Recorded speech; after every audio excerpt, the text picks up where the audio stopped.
Hi hello friends, ಎಲ್ಲರಿಗೂ ನಮ್ಮ ಅಮ್ಮನ ಅಡುಗೆಗೆ ಸ್ವಾಗತ. ನೀವೇನಾದರೂ ಹೊಸದಾಗಿ ನಮ್ಮ ಚಾನಲ್ನ ನೋಡ್ತಾ ಇದ್ದೀರಾ, ನಮ್ಮ ಅಮ್ಮನ ಅಡುಗೆ ಚಾನಲ್ನ ಸಬ್ಸ್ಕ್ರೈಬ್ ಮಾಡ್ಕೊಳ್ಳಿ, ಹಾಗೆಯೇ ಸಪೋರ್ಟ್ ಮಾಡಿ ಅಂತ ಹೇಳ್ತಾ ನಾನಿವತ್ತು ಮಾಡ್ತಾ ಇರುವಂಥ ರೆಸಿಪಿ ಪೆಪ್ಪರ್ ಚಿಕನ್ ಗ್ರೇವಿ ಮಾಡ್ತಾ ಇದ್ದೀನಿ. ಫ್ರೆಂಡ್ಸ್, ತುಂಬ ಸುಲಭವಾಗಿ ನಾವು ಮನೇಲಿರುವಂತಹ ಇಂಗ್ರೀಡಿಯೆಂಟ್ಸ್ ಇಟ್ಕೊಂಡೆ ಬೇಗನೆ ಮಾಡ್ಕೋಬೋದು, ತುಂಬಾ ಚೆನ್ನಾಗಿರುತ್ತೆ. ಇವಾಗ ಪೆಪ್ಪರ್ ಚಿಕನ್ ಗ್ರೇವಿ ಕರಿ ಅಂತಲೂ ಹೇಳ್ಬೋದು. ಮಾಡೋದಕ್ಕೆ ಬೇಕಾಗಿರುವ ಇಂಗ್ರೀಡಿಯೆಂಟ್ಸ್ ನೋಡ್ಕೊಂಬರೋಣ.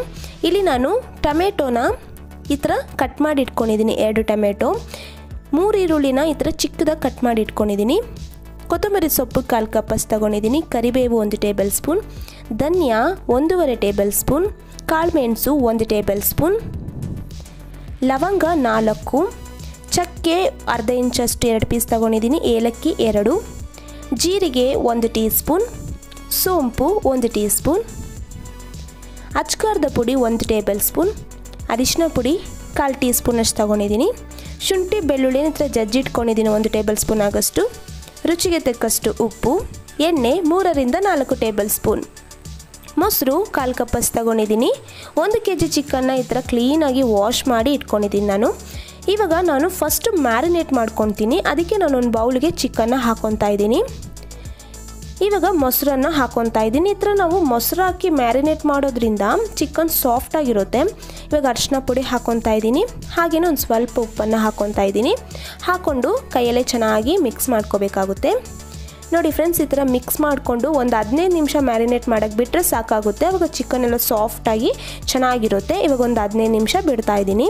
ಅಷ್ಟೊತ್ತರಲ್ಲಿ ನಾನು ಸ್ಟವ್ ಹಚ್ಚಿ ಒಂದು ಪ್ಯಾನ್ ಇಟ್ಕೊಂಡಿದ್ದೀನಿ.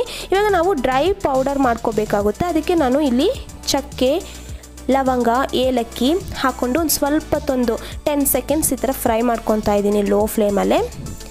ಇವಾಗ ಕಾಳುಮೆಣಸು ಹಾಕ್ಕೊತಾ ಇದ್ದೀನಿ, ಕಾಳುಮೆಣಸು, ಸೋಂಪು ಹಾಗೆಯೇ ಜೀರಿಗೆ.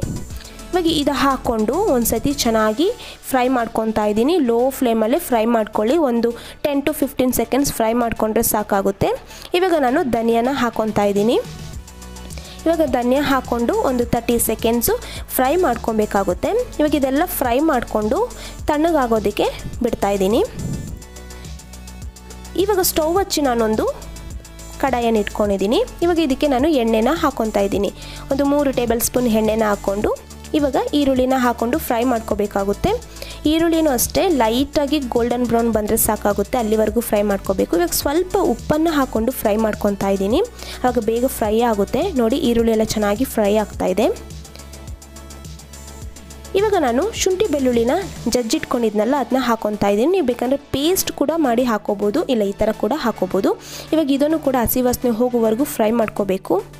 ಇವಾಗ ಇದೆಲ್ಲ ಫ್ರೈ ಆಗಿದೆ. ನಾನು ಇವಾಗ ಟೊಮೆಟೊನ ಹಾಕ್ಕೊತಾ ಇದ್ದೀನಿ. ಟೊಮೆಟೊನೂ ಅಷ್ಟೇ ಚೆನ್ನಾಗಿ ಫ್ರೈ ಆಗಬೇಕು, ಫುಲ್ ಸಾಫ್ಟ್ ಆಗಬೇಕು ಟೊಮೆಟೊ, ಅಲ್ಲಿವರೆಗೂ ಫ್ರೈ ಮಾಡ್ಕೋಬೇಕಾಗುತ್ತೆ. ಇವಾಗ ನೋಡಿ, ಟೊಮೆಟೊ ಎಲ್ಲ ಫುಲ್ ಸಾಫ್ಟ್ ಆಗ್ತಾಯಿದೆ. ಇವಾಗ ಇದೆಲ್ಲ ಫ್ರೈ ಮಾಡ್ಕೊಂಡಿದ್ದಾದಮೇಲೆ ನಾನು ಅಚ್ಕಾರದ ಪುಡಿನ ಹಾಕ್ಕೊತಾ ಇದ್ದೀನಿ. ಹಾಕ್ಕೊಂಡು ಇದೇ ಥರನೇ ಫ್ರೈ ಮಾಡ್ಕೊತಾ ಇದ್ದೀನಿ. ನಿಮ್ಮ ಖಾರ ಯಾವ ಥರ ಬೇಕೋ ಅದ್ರ ನೋಡಿ ಹಾಕೋಬೋದು. ಇವಾಗ ಚಿಕನ್ ಇದು 15 ನಿಮಿಷ ಮ್ಯಾರಿನೇಟ್ ಮಾಡೋಕ್ಕೆ ಬಿಟ್ಟಿದ್ನಲ್ಲ, 15 ನಿಮಿಷ ಆಗಿದೆ. ಇವಾಗ ನಾನು ಚಿಕನ್ನ ಹಾಕ್ಕೊಂಡು ಒಂದು ಸತಿ ಇದೇ ಥರನೇ ಚೆನ್ನಾಗಿ ಮಿಕ್ಸ್ ಮಾಡಿಕೊಂಡು, ಅಂದರೆ ನೀರು ನೀವು ಫಸ್ಟೇ ಹಾಕೋಕ್ಕೆ ಹೋಗಬೇಡಿ, ಒಂದು ಸ್ವಲ್ಪ ಚಿಕನ್ನಲ್ಲಿರುವಂತಹ ನೀರಿನ ಅಂಶನೆಲ್ಲ ಬಿಡಬೇಕು. ಮತ್ತು ಚಿಕನ್ನು ಚೆನ್ನಾಗಿ ಫ್ರೈ ಮಾಡ್ಕೋಬೇಕಾಗುತ್ತೆ. ನಾವು 1 ನಿಮಿಷ ಫ್ರೈ ಮಾಡ್ಕೊಂಡಿದ್ದಾದಮೇಲೆ ಒಂದು 2 ನಿಮಿಷ ಲೋ ಫ್ಲೇಮಲ್ಲೇ ಅದು ಬೇಯ್ತಾ ಇರಲಿ. ಅಷ್ಟೊತ್ತರಲ್ಲಿ ನಾವು ಪೌಡರ್ ಮಾಡ್ಕೊಳ್ಳೋಣ. ನಾನು ಮೊದಲೇ ಫ್ರೈ ಮಾಡಿ ಇಟ್ಕೊಂಡಿದ್ನಲ್ಲ ಮಸಾಲನೆಲ್ಲ ನಾನು ಮಿಕ್ಸಿ ಜಾರ್ಗೆ ಹಾಕ್ಕೊಂಡು ಪೌಡರ್ ಮಾಡ್ಕೊಂಡು ಬರ್ತೀನಿ. ಡ್ರೈ ಪೌಡರ್ ಮಾಡ್ಕೋಬೇಕಾಗುತ್ತೆ, ಫೈನ್ ಪೌಡರ್ ಮಾಡ್ಕೋಬೇಕು. ನೋಡಿ, ಈ ಥರ ಪೌಡರ್ ಮಾಡಿಕೊಂಡ್ರೆ ಸಾಕಾಗುತ್ತೆ. ಇವಾಗ ನೋಡಿ, ಚಿಕನ್ ಎಲ್ಲ ಬೇಯ್ತಾ ಇದೆ ಮತ್ತು ಚಿಕನ್ನಲ್ಲಿರುವಂತಹ ನೀರಿನ ಅಂಶ ಕೂಡ ಬಿಟ್ಟಿದೆ. ಇವಾಗ ಒಂದು ಸತಿ ನಾನು ಮಿಕ್ಸ್ ಮಾಡ್ಕೊತಾ ಇದ್ದೀನಿ. ಮತ್ತು ನಿಮಗೆ ಗ್ರೇವಿ ಯಾವ ಥರ ಬೇಕು ಆ ಥರ ನೋಡಿಕೊಂಡು ನೀರು ಹಾಕ್ಕೊಳ್ಳಿ. ನಾನಿಲ್ಲಿ ಅರ್ಧ ಗ್ಲಾಸಷ್ಟು ನೀರು ಹಾಕ್ಕೊಂಡಿದ್ದೀನಿ. ಹಾಕ್ಕೊಂಡು ಒಂದು ಸತಿ ಮಿಕ್ಸ್ ಮಾಡ್ಕೊತಾ ಇದ್ದೀನಿ. ಇವಾಗ ಇದೆಲ್ಲ ಮಿಕ್ಸ್ ಮಾಡ್ಕೊಂಡಿದ್ದಾದಮೇಲೆ ಒಂದು 10 ನಿಮಿಷ ಲೋ ಫ್ಲೇಮಲ್ಲೇ ಬೇಯ್ತಾ ಇರಲಿ. ನೋಡಿ ಫ್ರೆಂಡ್ಸ್, 10 ನಿಮಿಷ ಆಗಿದೆ. ನೋಡಿ, ನೀರು ಎಷ್ಟು ಚೆನ್ನಾಗಿ ಬಿಟ್ಟಿದೆ ಅಂತ ಚಿಕನಲ್ಲಿ. ಮತ್ತು ನಿಮಗೆ ನೀರೇನಾದರೂ ಡ್ರೈ ಅನಿಸ್ತು ಅಂತಂದರೆ ನೀವು ಇನ್ನೂ ಬೇಕಂದರೆ ಸ್ವಲ್ಪ ನೀರು ಹಾಕ್ಕೋಬೋದು. ಇವಾಗ ನಾನು ಪೌಡರ್ ಮಾಡಿ ಇಟ್ಕೊಂಡಿದ್ನಲ್ಲ ಮೊದಲೇ, ಆ ಪೌಡರ್ನ ಹಾಕ್ಕೊಂಡಿದ್ದೀನಿ. ಹಾಕ್ಕೊಂಡು ಒಂದು ಸತಿ ಚೆನ್ನಾಗಿ ಇದೇ ಥರನೇ ಮಿಕ್ಸ್ ಮಾಡ್ಕೋಬೇಕು.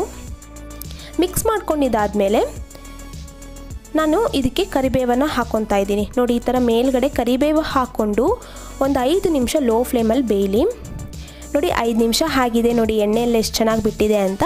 ಇವಾಗ ಒಂದು ಸತಿ ನಾನು ಮಿಕ್ಸ್ ಮಾಡ್ಕೊತಾ ಇದ್ದೀನಿ. ಈ ಥರ ಮಿಕ್ಸ್ ಮಾಡ್ಕೊಂಡಿದ್ದಾದಮೇಲೆ ನಾನು ಲಾಸ್ಟಿಗೆ ಕೊತ್ತಂಬರಿ ಸೊಪ್ಪು ಹಾಕ್ಕೊಂಡು ಒಂದು ಸತಿ ಮಿಕ್ಸ್ ಮಾಡ್ಕೊಂಬಿಡ್ತೀನಿ. ನೋಡಿದ್ರಲ್ಲ ಫ್ರೆಂಡ್ಸ್, ಎಷ್ಟು ಬೇಗನೆ ನಾವು ಮನೇಲೇ ಪೆಪ್ಪರ್ ಚಿಕನ್ ಗ್ರೇವಿ ಮಾಡೋದು ಹೇಗೆ ಅಂತ ಸೂಪರಾಗಿ ಮಾಡ್ಕೋಬೋದು, ಹಾಗೆಯೇ ಈಸಿ ಕೂಡ. ಇವಾಗ ಇದೆಲ್ಲ ರೆಡಿಯಾಗಿದೆ. ನಾನು ಸರ್ವಿಂಗ್ ಬೌಲಲ್ಲಿ ಹಾಕ್ಕೊತಾ ಇದ್ದೀನಿ. ಈ ಚಿಕನ್ ಗ್ರೇವಿ ಬಂದು ನೀವು ಬೇಕಂದರೆ ಪರೋಟ ಚಪಾತಿ ಜೊತೆ ಎಲ್ಲ ತಿನ್ಬೋದು, ಸೂಪರಾಗಿರುತ್ತೆ ಕಾಂಬಿನೇಷನ್. ಇವಾಗ ಚಿಕನ್ ಗ್ರೇವಿ ಎಲ್ಲ ರೆಡಿಯಾಗಿದೆ. ನೀವು ಕೂಡ ಮನೇಲಿ ಒಂದ್ಸತಿ ಟ್ರೈ ಮಾಡಿ. ಈ ವಿಡಿಯೋ ಇಷ್ಟ ಆಗಿದ್ದರೆ ನಿಮ್ಮ ಫ್ರೆಂಡ್ಸ್ ರಿಲೇಟಿವ್ಸ್ಗೆಲ್ಲ ಶೇರ್ ಮಾಡಿ. ಹಾಗೆಯೇ ನಮ್ಮ ಅಮ್ಮನ ಅಡುಗೆ ಚಾನಲ್ನ ಸಬ್ಸ್ಕ್ರೈಬ್ ಮಾಡ್ಕೊಂಡಿಲ್ಲ ಅಂದರೆ ಸಬ್ಸ್ಕ್ರೈಬ್ ಮಾಡ್ಕೊಳ್ಳಿ, ಪಕ್ಕದಲ್ಲಿ ಬರುವ ಬೆಲ್ಲೈಕನ್ನ ಕ್ಲಿಕ್ ಮಾಡ್ಕೊಳ್ಳಿ. ಈ ವಿಡಿಯೋ ನೋಡಿರುವ ಎಲ್ಲ ವೀಕ್ಷಕರಿಗೂ ಧನ್ಯವಾದಗಳು.